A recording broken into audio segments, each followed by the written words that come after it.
Surat municipal કોર્પોરેશનનો આ કેવો વિકાસ? સચિનના Kansad road પર એસએમસીની બેદરકારીએ વધુ એક નિર્દોષનો ભોગ લેવાની તૈયારી કરી લીધી હતી.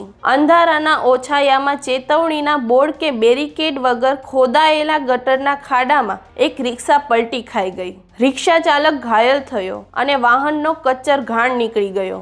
मैं उधर से आ रहा था तो उधर लाइट बंद था, उसके बाद में इधर गड्ढा खुदा हुआ था, फोर व्हीलर में उधर से आ रहा था, लाइट मार दिया आँख पे, मेरे को दिखा नहीं, इधर रोड ही होगा इधर, तो घुसा तो देखा तो गड्ढा ही था, इधर गाड़ी घुस गया उसी में। नहीं मेरा कुछ भी नहीं रखा था यहाँ पे।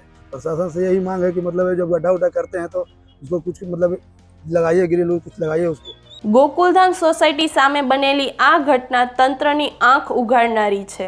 સ્ટ્રીટ લાઇટો બંધ છે અને રસ્તા પર મોતના ખાડા ખુલ્લા છે. સ્થાનિકો પૂછી રહ્યા છે કે ધારાસભ્ય અને કોર્પોરેટરના વિસ્તારમાં પણ જો આવી જ લાપરવાહી હોય તો સામાન્ય જનતા કોના ભરોસે રહેશે?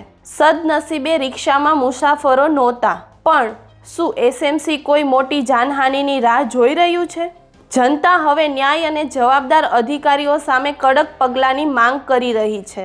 રસ્તો અંધારામાં અને સિસ્ટમ નિંદ્રામાં. સુરતની જનતા ક્યાં સુધી આ ભ્રષ્ટ બેદરકારી સહન કરશે? જોતા રહો ગુજરાત વંદન. ધન્યવાદ.